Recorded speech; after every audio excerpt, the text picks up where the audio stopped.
ते आई वडील आपल्या मुलांना खूप मोठं करतात, त्यांना चांगलं शिकवतात, त्यांच्या रक्ताचं पाणी करतात.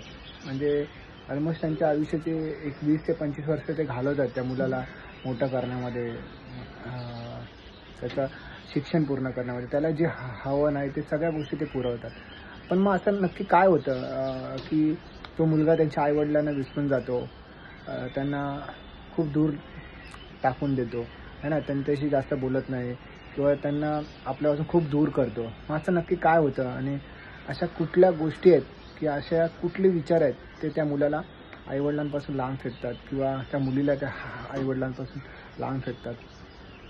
याचा विचार नक्कीच झाला पाहिजे.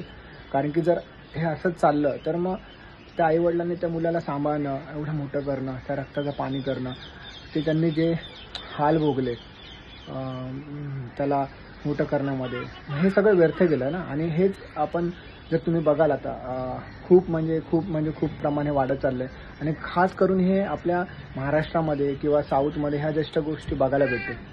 तर उलट प्रकारे जर तुम्ही बघाल आजूबाजूला की गुजरातमध्ये किंवा पंजाबमध्ये वगैरे किंवा वरच्या उत्तर भागात तुम्हाला ह्या गोष्टी फार कमी दिसतील. पण खाली आपल्या दक्षिण भागात महाराष्ट्रात साऊथला वगैरे ह्या गोष्टी फार जास्त दिसतील. तर असं काय आहे जे कारण, म्हणजे एवढा माणूस शिकला का? मग एवढे विचार माणसाचे उच्च झाले का की त्याला आईवडील आपले तुच्छ वाटायला लागले? तर ह्या गोष्टीचा विचार म्हणजे नक्कीच झाला पाहिजे. आणि जर ह्या गोष्टीचं कारण शोधलं पाहिजे आणि ह्या गोष्टींपासून माणसाने प्रवृत्त झालं पाहिजे. कारण की जेणेकरून पुढच्या पिढीला चांगला मेसेज भेटेल.